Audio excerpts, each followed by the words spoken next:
Hi y'all, Carrie Stevens here with a learning soundbite. Today we're going to talk about animation in PowerPoint.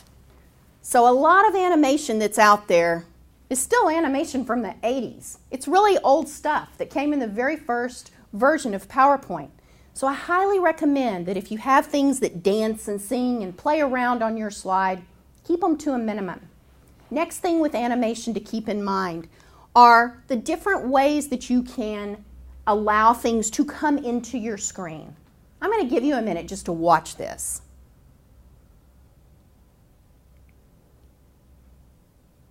Doesn't this get old after a while?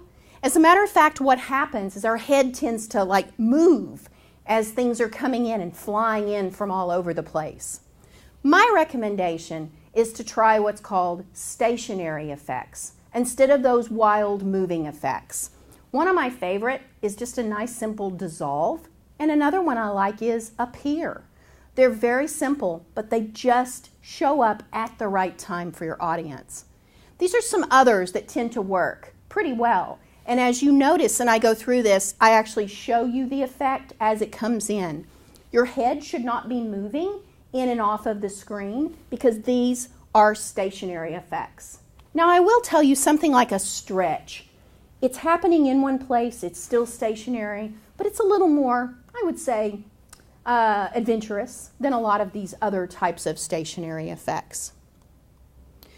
These are some other things that can really be obnoxious, especially in a more professional presentation. So spiral, crawl, okay? Really? Do we want our audience sitting there watching this thing crawl up from the bottom and then swivel?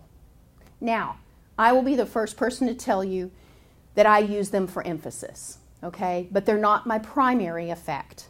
If you have these types of animated events coming on every single slide, you'll actually bore your audience after time. They'll get exhausted, they will stop looking at you as the presenter, and this will become the focus of their attention. Another thing to keep in mind has to do with transitions, slide transitions. If you choose to make your slide transition differently every time it comes in, be consistent and be conservative. Some of these same effects also work great for slide transitions. So the next time you're playing around with animating your PowerPoint slides, remember that quite often in a professional presentation, go with these nice simple stationary effects. Your audience will thank you.